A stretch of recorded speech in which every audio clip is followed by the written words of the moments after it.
What should you do when the emergency stop button fails to restore the machine to normal operation in case of emergency? We can use the emergency stop button to stop the machine quickly after resolving the emergency. Rotate the emergency stop button to the right and the machine will return to normal. If you find that the machine still cannot return to normal operation after rotating the emergency stop button, then we need to test the circuit. Check the wiring behind the controller screen. Find the two lines that control the emergency stop button. Remove the lower wire, connect it to the upper wire,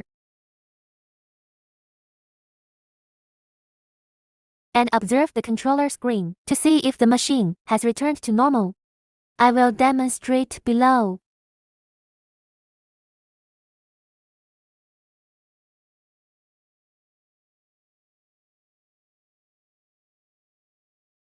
Now connect the two wires together. Now the machine has not recovered.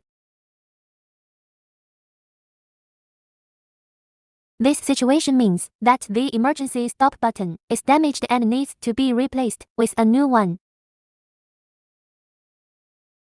Replace a new emergency stop button, and then reset it according to the above steps, and the machine can run normally.